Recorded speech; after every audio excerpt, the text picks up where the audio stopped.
Hello and welcome to the Daily Draft, where we take Magic one draft at a time. My name is Morgan, I love playing Magic, and I am here to take you on a journey.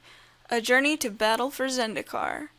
A journey to battle for draft mastery in battle for Zendikar. Okay, I'm done. We are in a Swiss queue, as per usual, and we're just waiting on someone, in fact, 6 someones, to join up and play with us. I'll see you then. We are back with sweet first pick. I really enjoy playing with Ugin's Insight. I think the draw cards aspect is good, as well as the scry. I think the scry is super important. Brood Monitor and Eyeless Watcher are both pretty funny with Ugin's Insight because they make a lot of little bodies, but there's one that's like 6. But yeah, just taking the Ugins Insight. There's a couple of sweet allies in here. Waving Elemental, Brood Monitor, and Eyeless Watcher are probably the next 2 best cards in the pack. So I'm probably going to try to stay away from green a little bit. But we'll see.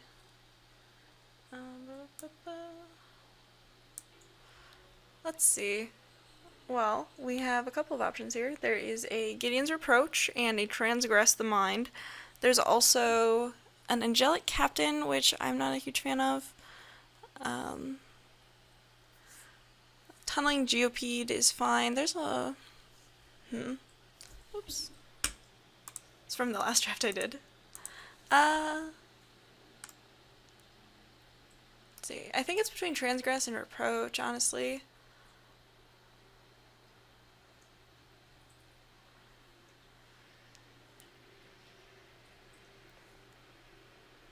I think we take Transgress. I like black-blue. I want to play it more.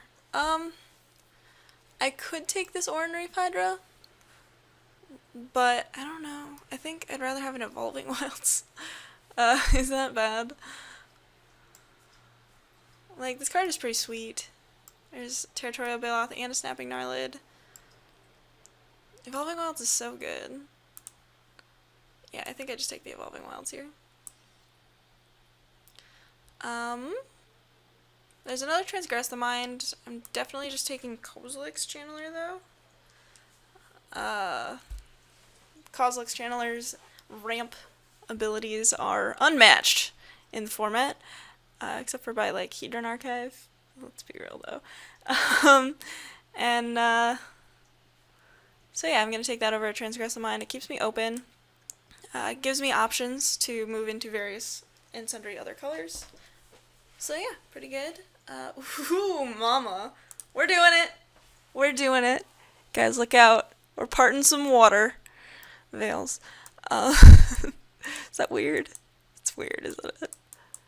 Yeah, just taking part the water veil, because that card's sweet, and I want to play with it. You're welcome, everybody. Could take Dominator Drone. Is that even good? I feel like Call the Scions is better. I mean, I think I could take Dominator Drone, though. It's a little aggressive for the deck that I want to be playing. 8.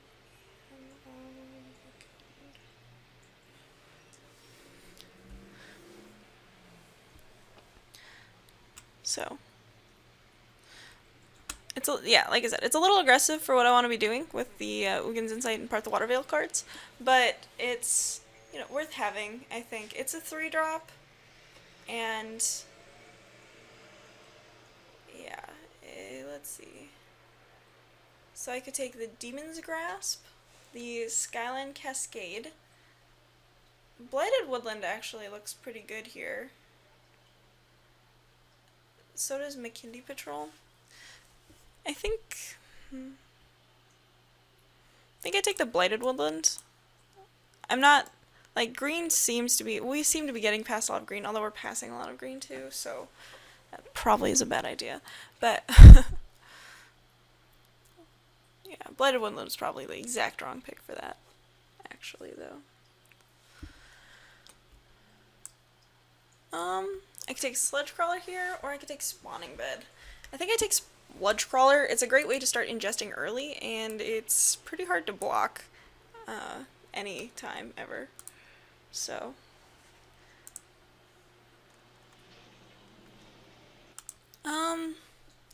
gonna take Fertile Thicket. I might not be playing green, but it's still a reasonable pickup.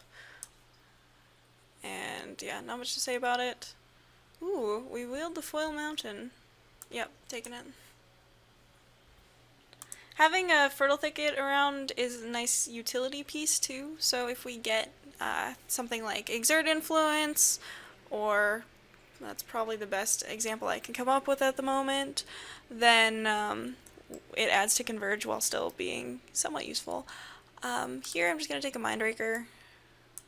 Got a pretty decent start on the ingest train. I'm going to take a Call the Scions here over the Swarm Surge. And to Seek the Wilds, that doesn't seem bad. There's also, I could have taken the Boiling Earth, I suppose.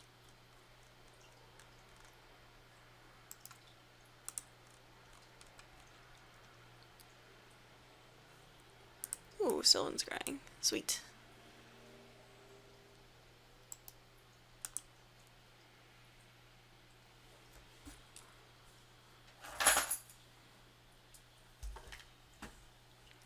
And a full art land? Gosh, we're so lucky.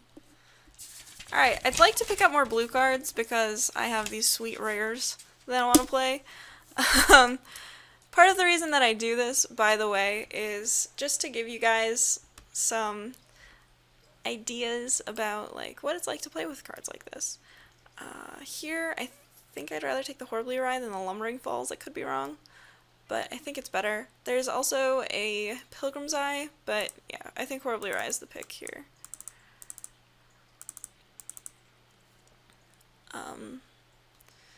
Yeah, Horribly Awry is a pretty decent counterspell, actually. Ooh. So I could take the Rising Miasma, the Nullifier, or the Channeler, and I definitely just want to take the Nullifier here. I've got a couple sweet ways to ingest, and Nullifier's pretty sweet. Alright, we get to pick up a Clutch of Currents too. Goodness, we're so lucky. Touch of the Void. This is the second Touch of the Void we passed in this pack, but yeah, I'm definitely just taking the Clutch of Currents here. Clutch of Currents, really, really good. Really decent, I'd say.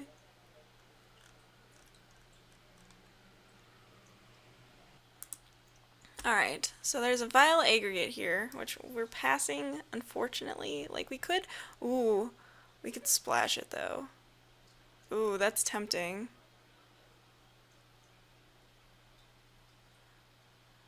I could also just take the Sky Spawner.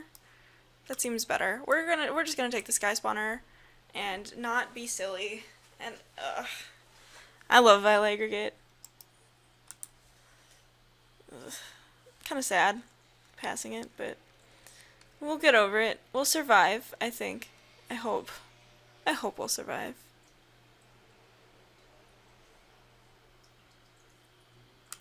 I'm like tearing up right now because of passing that Vile Aggregate. For real, somebody help. Well, Cryptic Cruiser is a great way to use cards that we've exiled, as is Oracle of Dust, but I think Cryptic Cruiser is slightly better. So I think I'm going to take that. There's a Colostria Healer. Salvage Drone is not something I'm necessarily very interested in, even though it does ingest pretty early. Yeah, we're going to take the Cryptic Cruiser. Between Anticipate and Sludge Crawlers, I think Sludge Crawler is a little bit better. So we're going to take it. And we could have, okay, so we could have ditched blue in favor of red when we saw like the 2 Touch of the Voids into the Vile Aggregate, but I don't think that's actually right. I'd certainly rather stick with the Ugin's Insight Part the Water Veil plan than anything else. Mist Intruder, sure. Yeah, we're starting to get a couple of really good ways to start ingesting things so that we can process them later. Speaking of processors, between Rune Processor and Blighted Cataract.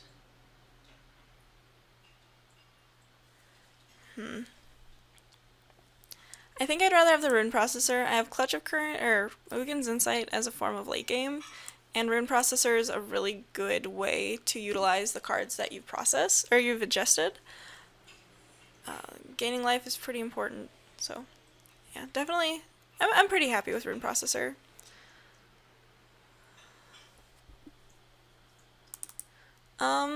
We wield like Blood Bond Vampire, not something I'm super interested in. I could see playing Altar's Reap, sort of. I think I'm just gonna take the Sandstone Bridge though as another piece of like utility. Here, I guess I take Swarm Surge and put it in the sideboard. Hagra Sharpshooter is a good wheel. We definitely have the incentives to play enough lands that we can activate Hagra Sharpshooter with relative ease. Okay, that Prism Array. Have you ever played against someone who has Prism Array? It sucks. I'm fine taking the Salvage Drone over the stupid Colostria Healer. I'd rather not play Salvage Drone, but I will if I have to. Same for Dutiful Return. Lava Step Raider. Get out of here. Nobody likes you, buddy. Oh, I'm sorry.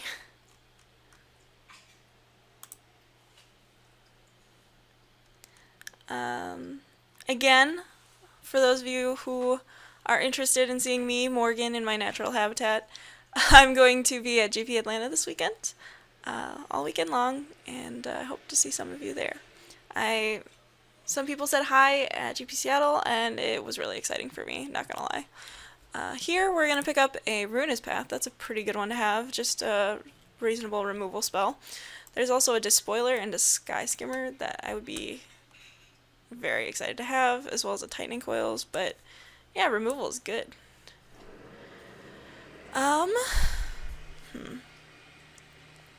Between Myers Malice, Coral Helm Guide, and Sharpshooter, I think I just want the Coral Helm Guide. Myers Malice is good, but I mean, this card makes our Rune Processor unblockable, so we're gonna take it.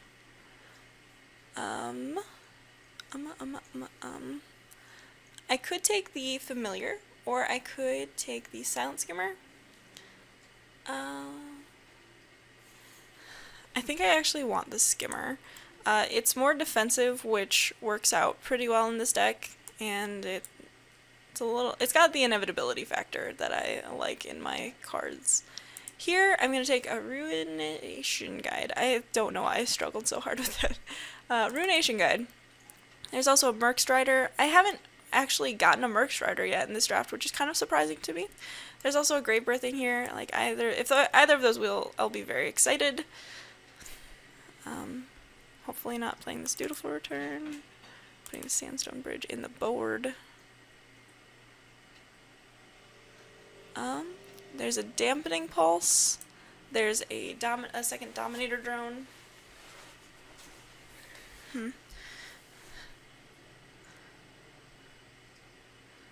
Are we, like, really aggressive?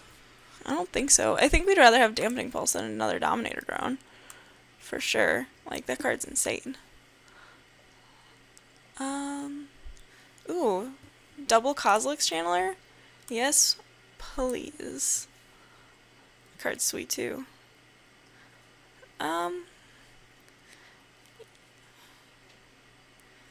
Yeah, this deck looks fun, right? Right, guys? Got Sludgies. Got a Mist Intruder. Ruination Guide.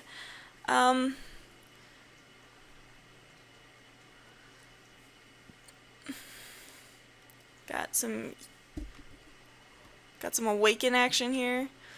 Look at how much Awakening we can do. It would be just so awake.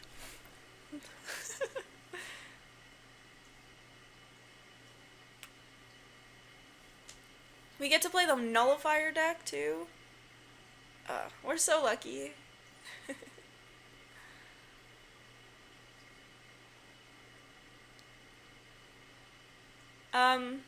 Recently, I watched Jerry Thompson draft on one of his Star City Games things, and he pointed out that you don't need a lot of things in this format to make it good, to make your deck good.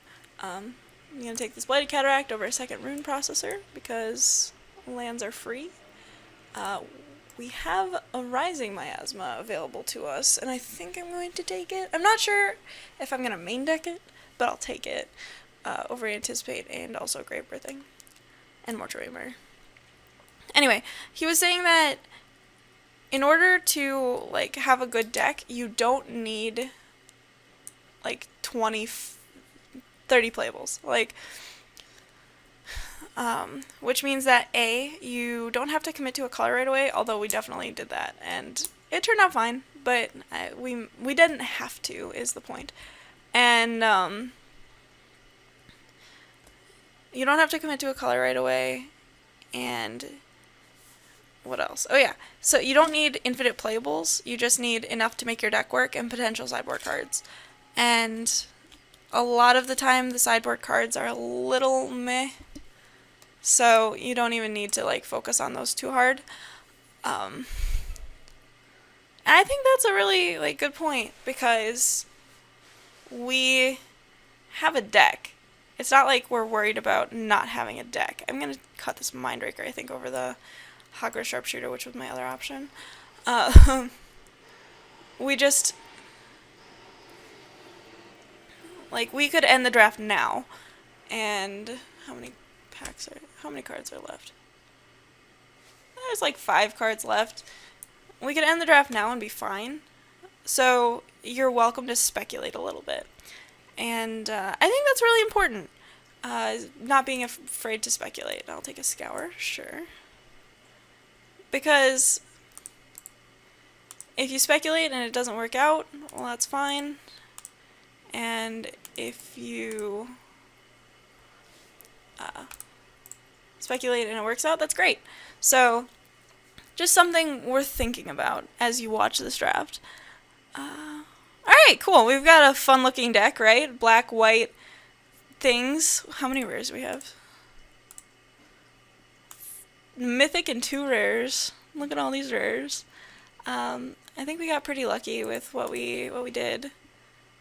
So these cards are a little bit expensive, but we do have like 2 Kozilek's Channelers, plus like we're playing 18 lands, plus we have a bunch of early games. So we're gonna add some basics. 9/7 seems reasonable. Like we don't need double blue until, or double black until really late, and we do want triple blue at some point. So